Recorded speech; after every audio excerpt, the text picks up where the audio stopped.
आलोक academy के YouTube channel पर स्वागत है दोस्तों।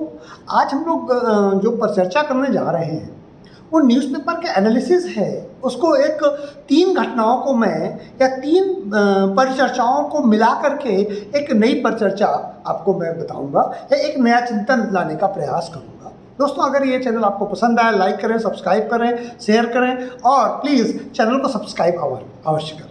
दोस्तों देखिए, दैनिक जागरण का जब न्यूज़पेपर उठाते हैं तो उसमें 3 घटनाएं प्रमुख आज दिखाई दे रही। पहला है हिजाब विवाद को लेकर के सुप्रीम कोर्ट ने कहा है कि इस मैटर को सनसनीखेज ना बनाएं।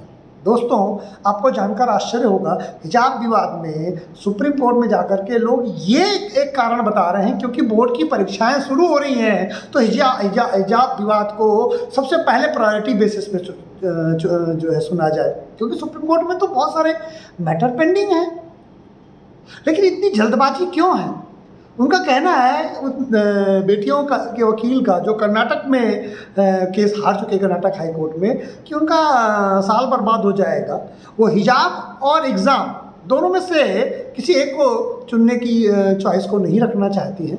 उनको लगता है वो हिजाब भी पहने और एग्ज़ाम भी दें।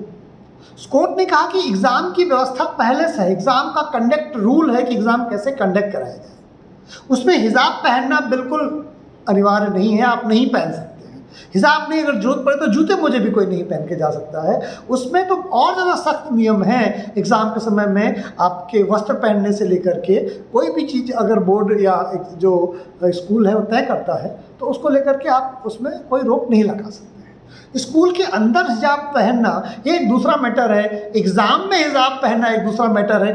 दोनों को मिलाने का प्रयास किया और सुप्रीम कोर्ट का ये जो निर्णय है, ये जो शीघ्र सुनवाई से जो मना करना है, ये संकेत करता है कि आने वाले समय में निर्णय होने की संभावना क्या है। दूसरा एक बिंदु है उत्तर प्रदेश का, जिसमें उत्तर प्रदेश मदरसा शिक्षा परिषद ने एक निर्णय दिया है कि 11 मई से सारे उत्तर प्रदेश के मदरसों में राष्ट्रगान अनिवार्य होने जा रहा है। एक ये पर दूसरी बात, एक ये चीज़ लागू होने जा रही है और दूसरा होने जा रहा है कि जो दीदियाँ या धर्म संबंधी जो पढ़ाई है उसमें केवल आप एक प्रश्न पत्र होगा 4 प्रश्न पत्रों की जगह पर, और उसकी जगह पर आपको हिंदी, अंग्रेजी, गणित, विज्ञान और सामाजिक विज्ञान के प्रश्न पत्रों को भी शामिल करना पड़ेगा। यानी जो मदरसा है जिसमें धार्मिक शिक्षा के लिए स्थापित किया गया है, भारतीय संविधान के अनुच्छेद 30 का प्रयोग करते हुए। भारतीय संविधान का अनुच्छेद 30 कहता है कि जो माइनॉरिटी है वो अपनी संस्कृति को बनाए रखने के लिए एजुकेशनल व्यवस्था में धार्मिक इंस्टीट्यूशन की स्थापना कर सकते हैं, आर्टिकल 30। तो उसके आधार पर तो मदरसा में तो धार्मिक इंस्टीट्यूशन स्थापित किया गया है, लेकिन मदरसा शिक्षा परिषद ने यह तय कर दिया है कि धार्मिक इंस्टीट्यूशन में जो राज्य द्वारा आप धन का उपयोग करते हैं, ऐसी संस्थाओं में केवल धार्मिक शिक्षा नहीं दी जाएगी, केवल दीन की शिक्षा नहीं दी जाएगी। वो व्यक्ति राष्ट्र के लिए भी उपयोगी हो, वो व्यक्ति समाज के लिए भी उपयोगी हो, वो व्यक्ति बेरोजगार ना हो, वो व्यक्ति अपने रोजगार का की व्यवस्था स्वयं कर सके, इसके लिए ये प्रावधान किया जा रहा है। इसमें जो मदरसा शिक्षा परिषद के अध्यक्ष हैं डॉक्टर इफ्तियार अहमद जावेद, उन्होंने ये निर्णय लिया है। आज कैसा कोइंसिडेंस है कि आज उत्तर प्रदेश में योगी जी ओथ ले रहे हैं और दैनिक जागरण की ये प्रमुख खबर है कि प्रदेश में मदरसा शिक्षा में राष्ट्रगान अनिवार्य है और जो दीन की शिक्षा है वो अकेले उसमें दीन की शिक्षा नहीं दी जाएगी। ये दूसरी खबर, आप देखिए इसका लिंक समझिए। फिर एक तीसरी खबर है कि उत्तराखंड में समान नागरिक संहिता लागू करने के लिए गठित होगी विशेषज्ञों की कमेटी। यानी उत्तराखंड सरकार जो बनी है, इसमें जो पुष्कर सिंह धामी जी जो मुख्यमंत्री बने हैं, चुनाव के पहले उन्होंने कहा था कि वो कॉमन सिविल कोड की तरफ जाए। यानी राज्य कॉमन सिविल कोड का निर्माण करेगा, राज्य अपने कॉमन सिविल कोड का निर्माण कर सकता है और केंद्र से उसकी संस्तुति होने के बाद वो उसे लागू कर सकता है। भारत का एकमात्र राज्य गोवा है जहां कॉमन सिविल कोड 2019 के पहले से लागू है और गोवा में कोई प्रॉब्लम नहीं हुई। वहाँ पर माइनॉरिटी यानी ईसाई सबसे ज़्यादा मात्रा में है, फिर भी माइनॉरिटी इतनी ज़्यादा मात्रा होने के बाद में भी कॉमन सिविल कोड वहाँ लागू है। तो उत्तराखंड शायद दूसरा ऐसा राज्य होगा जहां कॉमन सिविल कोड लागू होगा। इसके लिए जजों की एक कमेटी बनाई जा रही है और वो कमेटी रिकमेंड करेगी कि कॉमन सिविल कोड होना चाहिए और किस तरह से होना चाहिए। पुष्कर सिंह धामी जी का कहना है कि जब कॉमन क्रिमिनल कोड हो सकता है तो कॉमन सिविल कोड क्यों नहीं हो सकता है। ये एक तीसरी पर चर्चा है। चौथी पर चर्चा एक और है जिसमें मुजफ्फरनगर में एक हिंदू महिला का रेप किया जाता है। आज मैं ये खबर अपनी पत्नी को बता रहा था कि देखिए एक पुरुष हाईवे में जा रहा था, अपनी पत्नी को लेकर पढ़ ही रहा था खबर। एक हेडिंग थी कि मुजफ्फरनगर में एक महिला के साथ सामूहिक दुष्कर्म। तो मेरी पत्नी कहती है कि दुष्कर्म करने वाला एक निश्चित धर्म से हो। तो हमने कहा ऐसा कैसे हो सकता, बोले खबर पढ़ो। मैंने खबर पढ़ा तो दुष्कर्म करने वाला एक निश्चित धर्म से था और जिसका दुष्कर्म हुआ था वो हिंदू थी। हाईवे भी अब सुरक्षित नहीं रह गए। इस तरह की मानसिकता वाले, जिहादी मानसिकता वाले लोगों से समाज को बचाना है।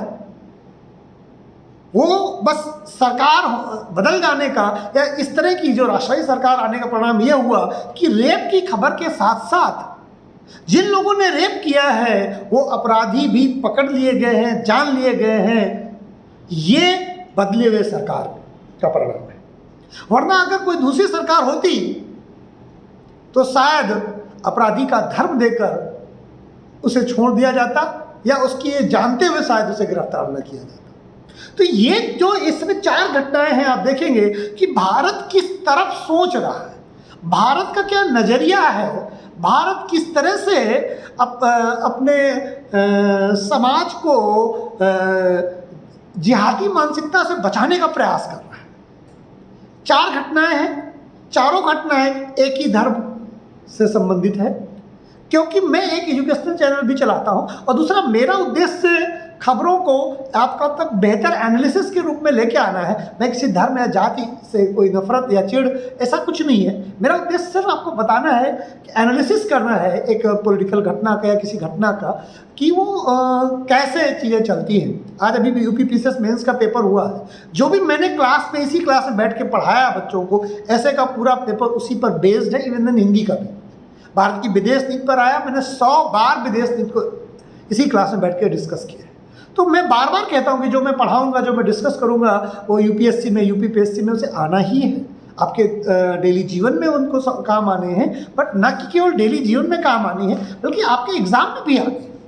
तो ये जो चैनल है वो न केवल सिविल एस्पिरेंट के लिए इम्पोर्टेंट है बल्कि किसी भी जो व्यक्ति थोड़ा सा बौद्धिक है, जो नॉलेज की पिपासा रखता है, ज्ञान की पिपासा रखता है या बेहतर एनालिसिस की पिपासा रखता है, उसके लिए ये चैनल सही प्लेटफॉर्म हो सकता है। तो दोस्तों हम जो बात कर रहे थे, इसके साथ अगर हम बंगाल की घटना जोड़ दें जहाँ पर एक ही कम्युनिटी के साथ लोग हैं लेकिन फिर भी उनको जिहादी मानसिकता के तहत या पॉलिटिकल राइवलरी के तहत उनको जिंदा जला दिया गया।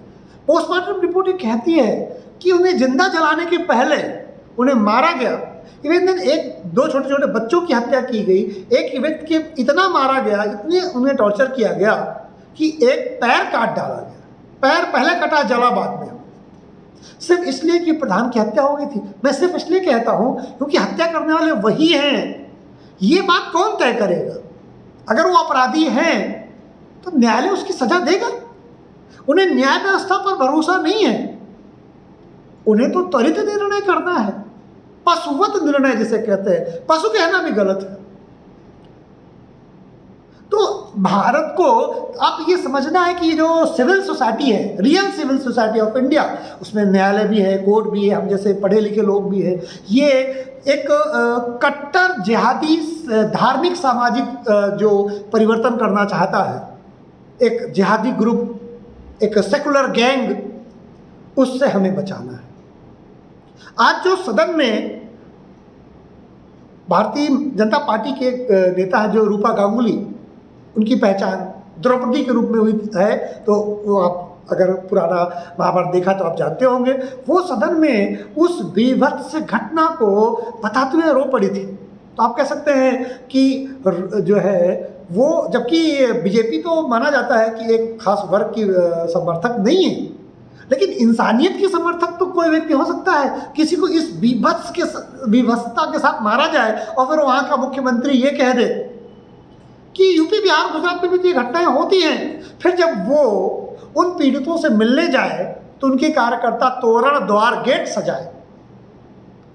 क्या वो खुशी के मौसम में मिलने जा रही थी उन लोगों से? मानवता के साथ जो कलंक और अपराध हुआ वो उसको देखने जाना था। एक घटना और है दोस्तों, जिसमें दिल्ली के हाई कोर्ट में जज को कहना पड़ा, जिसमें हाई कोर्ट के जज कहते हैं, शायद वो शर्जील इमाम, शर्जील इमाम का केस है, जिसमें दिल्ली के हाई कोर्ट को के न्यायाधीशों को या दिल्ली के हाई कोर्ट को ये कहना पड़ा क्या कि डराने की कोशिश न करें। शर्जील इमाम वही है जो ये कहता था कि भारत का चिकन नेक, बंगाल से जो नॉर्थ ईस्ट को जोड़ता है 40 किलोमीटर का कॉरिडोर, वो चिकन नेक कहलाता है, कमज़ोर जगह। अगर उसको पकड़ लो तो भारत के बहुत बड़े हिस्से पर नियंत्रण किया जा सकता है। तो कह रहा था कि उसको चिकन नेक को भारत से काट के अलग कर दें और नॉर्थ ईस्ट अलग कर दें। राष्ट्र के खिलाफ बोल रहा था वो बंदा, जिसके खिलाफ वो राष्ट्रद्रोह का मुकदमा लगा। उस बंदे के जमानत को लेकर उसका वकील वहाँ के न्यायाधीश को धमकाता है। न्यायालय को ये कहना पड़ा। 5 घटनाएं आपके साथ मैंने डिस्कस की है, जिसमें जो घटना करने वाला व्यक्ति है वो एक निश्चित धर्म का है, जो जिद करना चाहता है कि उसकी गलत बातें मानी जाए, जो संविधान सम्मत नहीं है, जो कानून सम्मत नहीं है, जो न्याय सम्मत नहीं है, जो मानवता सम्मत नहीं है, लेकिन वो बर्बर तरीके से, वो बंदूक के बल पर, वो शक्ति के माध्यम से न्यायालयों को भी, सरकारों को भी प्रताड़ित करना चाहता है, डराना चाहता है। तो ये संकेत है कि हमें तथाकथित सेकुलर विचारधारा से बाहर निकलना चाहिए। सेकुलरिज्म का मतलब, पंथ निरपेक्षता का मतलब किसी धर्म विशेष का समर्थन करना या किसी धर्म विशेष का विरोध करना, दोनों नहीं होना चाहिए। ना तो समर्थन ना विरोध, ना हिंदुओं का विरोध ना मुसलमानों का समर्थन। मैं स्पष्ट कह रहा हूँ, संविधान ये इजाज़त नहीं देता कि किसी व्यक्ति की पांथिक पहचान के आधार पर उसके साथ स्पेशल व्यवहार किया जाए। हाँ, कुछ विशेष अधिकार अल्पसंख्यकों को दिए आर्टिकल नंबर 29-30 में। अब वो दे दिया है तो ठीक है, ये भी विवाद का विषय है कि आर्टिकल नंबर 29-30 क्यों दिया गया, जब आर्टिकल नंबर 25, 26, 27, 28 सभी के लिए दिया गया है, जिसमें धार्मिक सुविधाएं सबको बराबर प्राप्त हैं। तो माइनॉरिटीज़ को विशेष अधिकार क्यों दिया गया? मैं आर्टिकल नंबर 29 और 30 से व्यक्तिगत रूप से सहमत नहीं हूँ। माइनॉरिटीज़ को भारत में क्यों विशेष अधिकार दिया गया जब भारत पंथ निरपेक्ष है? जब धर्म के आधार पर कोई निर्णय ही नहीं लिया जाना है तो माइनॉरिटीज़ को विशेषाधिकार इसलिए दिया गया क्योंकि जवाहरलाल नेहरू की सनक थी कि नहीं। एक पत्राचार है जिसमें भारत के राष्ट्रपति ने कहा कि जब धर्म के आधार पर देश बट गया है तो नेहरू जी अब माइनॉरिटीज़ को विशेषाधिकार क्यों दे रहे हैं? तो जवाहरलाल नेहरू का ऑफिशियल लेटर है, वो कहते हैं क्योंकि मैंने दुनिया से कह दिया है, मैंने यूएन में कह दिया है कि माइनॉरिटीज़ को विशेषाधिकार वो प्रदान करेंगे, माइनॉरिटी को स्पेशल राइट्स देंगे, इसलिए मैं माइनॉरिटी को स्पेशल राइट देता हूँ। मैं मानता हूँ ये कोई बड़ी बात नहीं है। जब सविनय अवज्ञा आंदोलन शुरू हुआ था तो महात्मा गांधी ने एक घोषणा पत्र जारी किया था, उसमें भी था कि माइनॉरिटीज़ को सब कुछ दे दिया जाए, जब माइनॉरिटीज़ के पास सब पहुँच जाए, जो बचे वो मेजोरिटी के पास रहना चाहिए। ये सविनय अवज्ञा आंदोलन के दौरान महात्मा गांधी जी ने भी कहा।